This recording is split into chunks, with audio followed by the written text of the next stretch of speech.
Have O having এর কতিপয় কিছু ব্যবহার।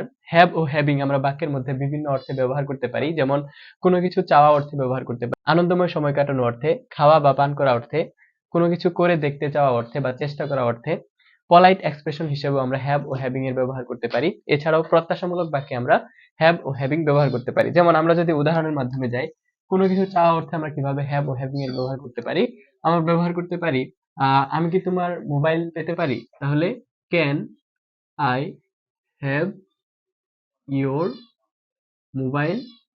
অথবা বলা যেতে পারে may I have a cup of tea, আমি কি এক কাপ চা পেতে পারি।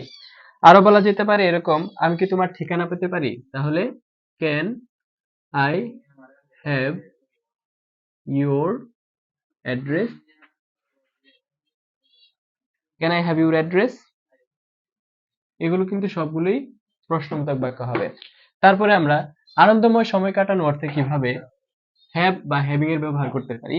আনন্দময় সময় কাটানোর অর্থে আমরা হ্যাভিং এর ব্যবহার করতে পারি I am having a good time, আমি ভালো সময় কাটাচ্ছি। অথবা আমি ওয়ান্ডারফুল বা আমি অনেক ভালো সময় কাটাচ্ছি বলতে বোঝাতে পারি I am having a wonderful time, আমি অনেক ভালো সময় কাটাচ্ছি।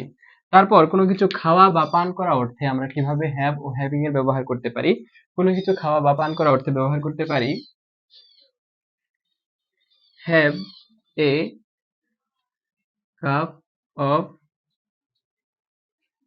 টি প্লিজ, দয়া করে এক কাপ চা খান। অথবা বলতে পারি আমি আইসক্রিম খাবো, তাহলে সেন্টেন্সটি হবে I will have an ice cream. তাহলে এইভাবে আমরা কোনো কিছু খাওয়া অর্থে হ্যাভ বা হ্যাভিং এর ব্যবহার করতে পারি। তারপর কোনো কিছু করে দেখতে চাওয়া, কোনো কিছু করে দেখতে চাওয়া অর্থে কিভাবে আমরা হ্যাভ ও হ্যাভিং এর ব্যবহার করতে পারি। ধরেন আমি বললাম যে আমি একটু চেষ্টা করে দেখতে চাই, I like to have a try.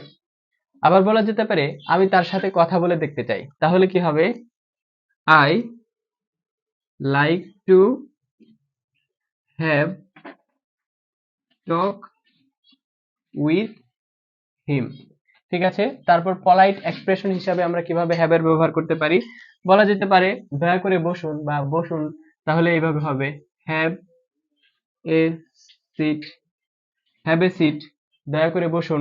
আবার বলা যেতে পারে দয়া করে এটা একটা দেখুন, তাহলে কি হতে পারে হ্যাভ এ লুক ইট, আমার বিষয়টি দেখুন বা এই জিনিসটি দেখুন। প্রত্যাশামূলক বাক্যেও কিন্তু আমরা হ্যাভ এর ব্যবহার করতে পারি। যেমন আমরা অনেক সময় বলি তোমার দিনটি ভালো কাটুক, তোমার ভ্রমণ সুখের হোক বা তোমার ভ্রমণটি সুন্দর হোক।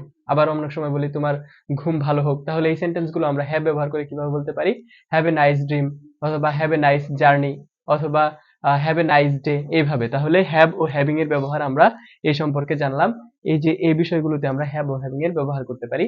আশা করছি আপনারা হ্যাভ ও হ্যাভিং এর কতিপয় ব্যবহার জেনেছেন। আমাদের সাথেই থাকুন এবং আমাদের ভিডিওগুলো দেখতে থাকেন এবং লাইক, কমেন্ট এবং শেয়ারের মাধ্যমে